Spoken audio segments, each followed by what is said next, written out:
Dad, may retreat sa class this week sa Tagaytay. Can I go?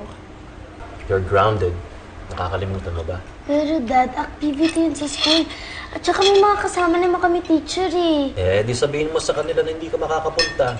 Naiintindihan nila yun. Celine, stop being a brat. I love you, but don't push me. Celine, iniisip lang ng daddy mo ang safety mo. Alam mo ba, kanina, meron nagpuntang pulis dito. Meron daw kriminal na umaali-aligid sa village natin. At may diferensya daw siya sa pag-iisip. Nananakit daw siya ng tao. Hindi totoo yan. Ang ibig kong sabihin, yun dun sa narinig kong kwento, pinagtanggol lang ni Nympha yung sarili niya. Kaya siya nakasakit. Regardless, delikado pa rin siya. Sa bagay, ano naman ang aasar mo sa isang babaeng gano'n na itsura? Ay, pasintabi lang Huwag mo sanang husgahan yung tao base sa itsura niya. Sandali, why do you talk like that? At bakit mo dinedefend yung Nympha na yon? Kaano-ano ka ba ni Nympha? Wala. Yung mga bata, baka lang kasi isipin nila na pwede mong i-judge yung tao dahil sa itsura. Okay, Rosel, that's enough. Concern lang si Ate Trina sa safety ng mga tao. Kung totoo pa naman na may kriminal na nakahalat dito sa village, syempre kailangan natin mag-ingat.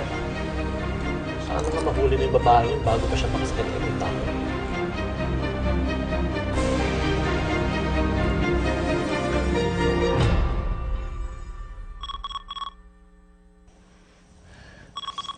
Hello, Rosette. Finally, na-contact na rin kita. What happened to you? Ayoko na. Gusto ko nang umalis ng bahay mo. No? You can't quit. May usapan tayo. Pero natuntun na ako ng mga pulis. Sinuwerte lang ako ngayon. Pero paano pag mapagtagpi-tagpi nila na ako si Nympha? At nagtatago lang ako sa mukha mo. Breathe. Breathe, Nympha. Napapraning ka lang. Look at your face. Who would say na ikaw yung dating pangit na Nympha na wanted?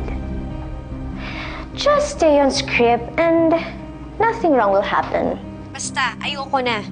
Pwede kong lusutan si Omar pero hindi ang asawa mo. Sa usapan natin na hindi naman kami magtatagpo, di ba? Alam mo bang takot na takot ako sa kanya? Kinulong niya pa ako. Lambing-lambingin mo lang si Homer. He won't do anything to you as long as inaalagaan mo siya. Kailan ka mababalik? Give me a few more weeks. Tagal, hindi ko na kaya. Subukan mo lang na umalis dyan, Nympha. At ako mismo ang tatawag kay Omar para mapakulong ka. Sino kausap mo? Akin na yan! Sino kausap mo? Hello? Well, ano ba? Hello? Hello?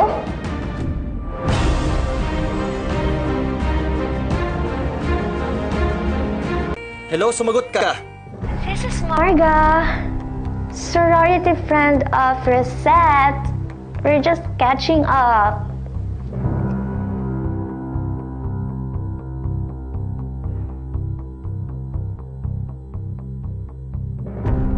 Hello? Is that you? Yes! Nandyan pa ba si Homer? I know. Pag-isipan mo mabuti yung sinabi ko sa'yo, Nympha. I miss you too. Bye! Bakit mo kinuha yung telepono ko? Bakit naman hindi? Kung wala kang tinatago sa akin, edi hindi naman dapat issue yun para sa'yo, di ba? May kailangan ka ba sa akin? Bakit ka nandito sa kwarto ko? Kwarto mo? Di ba mag-asawa tayo? Kwarto ko rin to. Dito ka matutulog? Hindi. May kukunin lang ako. Sa guest room ako matutulog. Mas pipiliin ko mag-isa kaysa makatabi ka.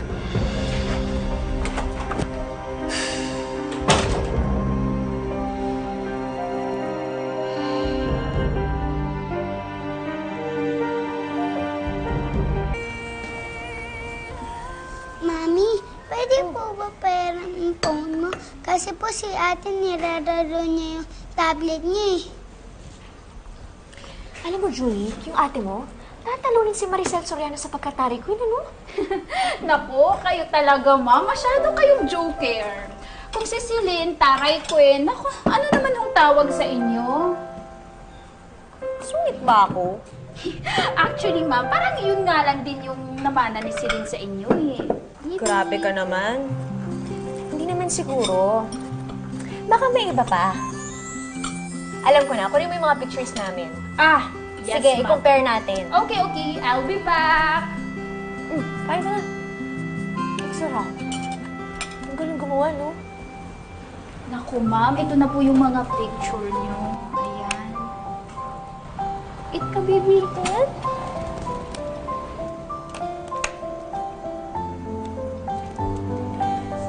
Bakit? Bakit wala ako dito? Bakit hindi kami magkasama? Baka naman ako kumuha. Naku, ma'am, mukhang nakalimutan nyo na ho talaga. Hindi talaga close si Celine kay Rosette, no?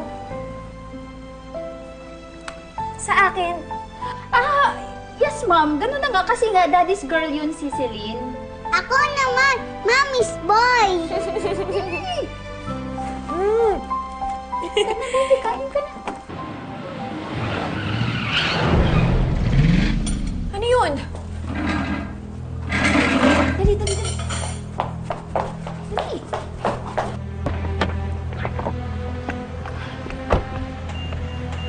Oh my gosh, lagot ako nito.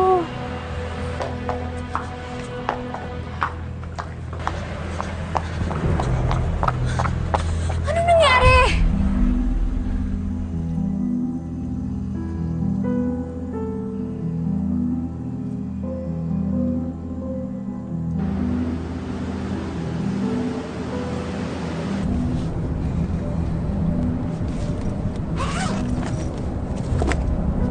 Celso, balik tayo sa bahay. May nakalimutan akong file.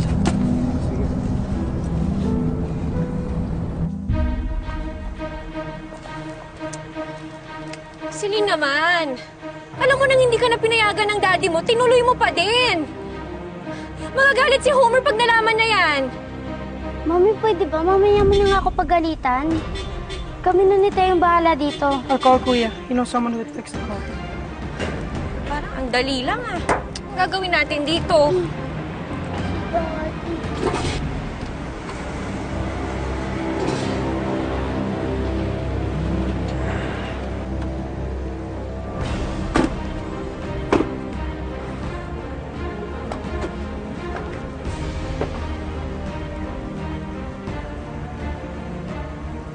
Ano nangyari dito?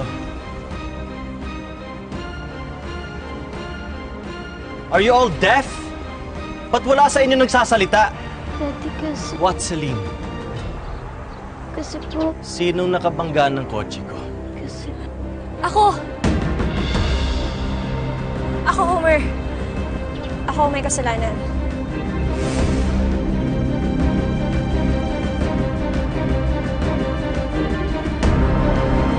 Bakit? Saan ka pupunta? Saan ka pupunta?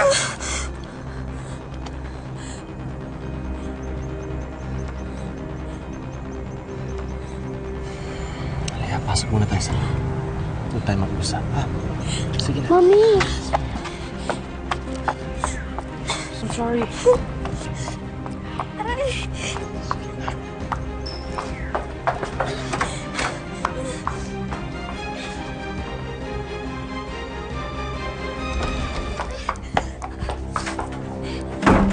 Are you really pushing me, Rosette? Hindi pa ako nakakalabas ng village, tatakas ka na? Ha?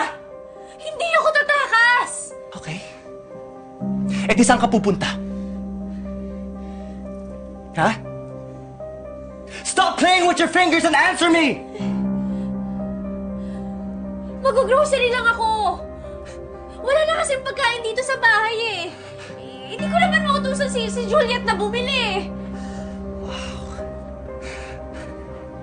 Sa ilang taon ng pagsasama natin, Ni minsan hindi kita nakita mag-groceries. Tapos ngayon, yan ang isasagot mo sa akin? Ha? Galingan mo naman ang pagsisinungaling mo, Rosette! Bakit ba ayaw mo maniwala sa akin? Dahil matagal na akong walang tiwala sa'yo!